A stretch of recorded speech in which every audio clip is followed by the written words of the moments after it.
The Vietnam War was a war that lasted for 3 long decades and ended with failure and uneasy peace. What happened during the rise, the duration, and the sad decline of this war? The Vietnam War gave rise to many controversial events and horrifying drama, resulting in a grim outcome. Now you might be thinking, wait, you're making it sound like we lost, but we're the USA. We never lose a battle.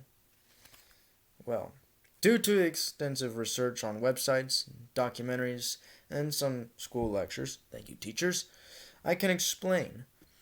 The war began with the Geneva Accords, millions of battles, a coup, well, the coup happened before the battles, and a country's fall from grace that had a huge impact on history as we know it. Let's start with the Geneva Accords. So it's the 1950s, and Vietnam has just gained independence from France. But there's a problem. Communists are the main leading force, and they want to control all and reunify Vietnam under a communist dictatorship. The US doesn't want that, and we want them to be unified under a free democratic state. And so, delegates from both the US and the USSR, aka the Soviet Union, got together in July of 1954 and signed the Geneva Accords. This document set several guidelines on how things would be run in Vietnam for the next couple months or years. It split, similar to what happened in Korea. Vietnam was split at the 17th parallel, North and South Vietnam. There was the Northern Vietnam, which was funded by the USSR, mostly independent on its own, led by revolutionary leader Ho Chi Minh. And so it was the communist dictator. Capital, Hanoi. In the south was a free democratic state propped up by the USA and other allies, where they installed a leader, a Christian nationalist by the name of Ngo Dinh Diem. Its capital, Saigon. However, things slowly started falling apart. You see, the original plan was to have elections hosted in about a year after the establishments here. However, these voting times never happen. I guess the tension starts out slowly. First, guerrilla fighters begin popping up, funded by the North Vietnamese, and began attacking several locations throughout South Vietnam. These guerrilla warriors became known as the Viet Cong, and were using a trail known as the Ho Chi Minh Trail to escape from the eyes of the military of South Vietnamese and U.S. military personnel who were stationed down there. Also, the other problem was the South Vietnamese president Ngo Dinh Diem himself. Because he was a Catholic nationalist, he was super intolerant of the majority Buddhist population of South Vietnam, and gave out heavily discriminatory policies against the Buddhists. This led to him becoming extremely unpopular with the populace. He was a very corrupt man too. So he basically kind of ruled South Vietnam, and it became sort of an autocratic dictatorship. Soon, people were about protesting, rioting. Monks were burning them. Yes, and you heard me, burning themselves in the streets. And finally, ultimately, in August of 1964, a U.S. Navy vessel known as the USS Maddox was patrolling in the Gulf of Tonkin when it was met by North Vietnamese patrol boats, which opened fire on it. The attack spurred Congress to convince then President Lyndon B. Johnson to formally allow the entry of U.S. troops into South Vietnam and the mobilization and to actually use armed force against the North Vietnamese. Some consider this the official start of U.S. intervention in the Vietnam War, and what has become known as the Gulf of Tonkin resolution.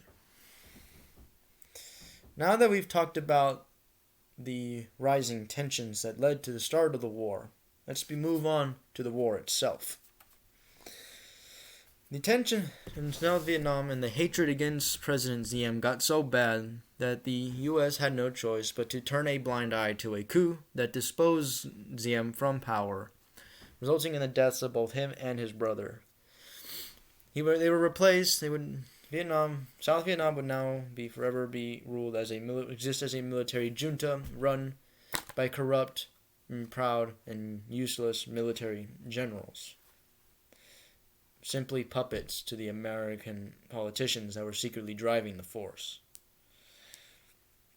In November of 1965, what is considered the largest battle of the Vietnam War, the Battle of La Drang Valley, occurred, resulting in 300 U.S. soldiers killed. In April of 1967, back home, the first anti-war protests began in Washington, D.C., and other major cities throughout the country. These protests would forever be a staple of the Vietnam War era for the rest of its duration. Eventually, the U.S. began a bombing campaign of the Ho Chi Minh Trail. This proved to be tricky, as at every area that they destroyed, volunteers would rebuild a new networks of a whole other trails, making it much more bigger. Plus, there were many parts of the large part of the trail ran through the neighboring countries of Laos and Cambodia. This made most people back home uneasy as they believed bombing into those two countries would would make the conflict even larger than it already was. So this went on for a couple years. Finally, in January of 1968, a large group, the North Vietnamese would fund a mass-scale attack on many South Vietnamese locations using pretty much the entirety of the Viet Cong. A mass uprising on the Vietnamese New Year lunar holiday of Tet. This attack shocked the U.S. and its allies. However, they were still quickly able to remobilize and fight back against the attackers. Pretty much successfully, but with some struggle, wiping out almost the entirety of the Viet Cong. It ended up being it was originally meant for them to rise. The communists originally meant for the attack to inspire other peasants to rise up, but no one did, because they were already getting tired of the fighting. So instead, the Viet Cong were left to fend for themselves, which resulted in their almost ultimate destruction. It turned out to be a military failure for the North. As for the U.S. and the South, it was a major turning point.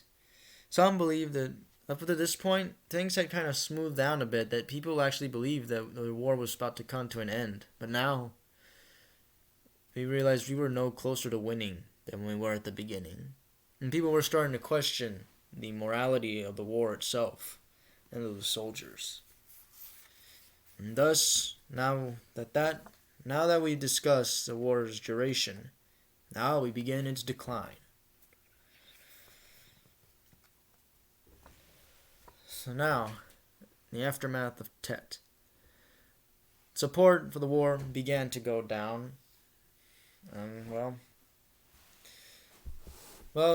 Really, people were now starting to have mixed feelings about the war. All this footage they're seeing on the news was, really stirring up anti-war sentiment. Then on March of 1968, a group of soldiers were patrolling the Vietnamese country, scouting for any Viet Cong troops that were hiding among the villagers, because Viet Cong troops don't wear formal uniforms. They're just villagers armed with guns, peasants armed with guns. So it was hard to really find them. So most battalions agreed to just simply raise a whole village in order to smoke them out. These guys decided to shoot up almost every single inhabitant of this village, a small village called My Lai, and what became known as the My Lai Massacre. The incident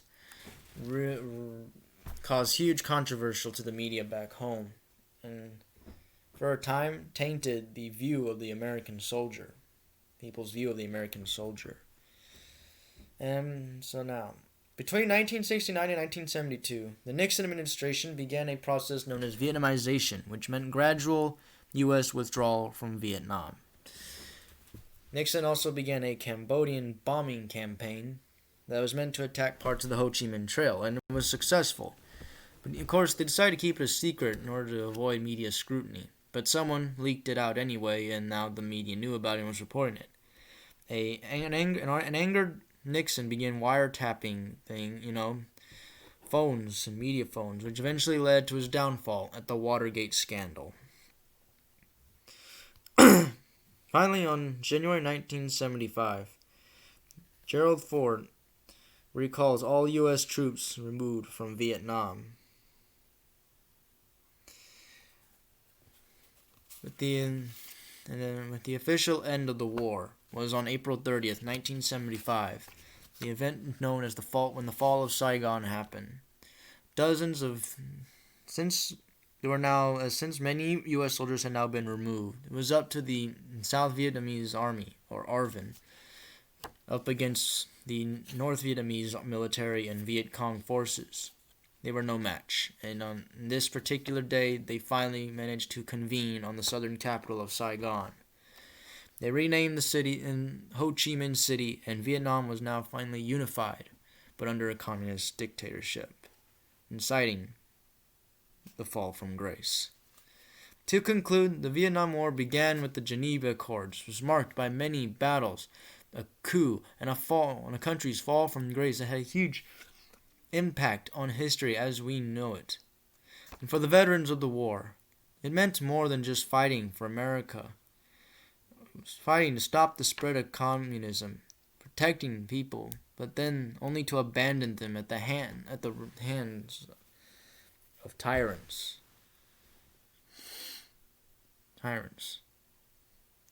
which continues to rule the territory to this very day.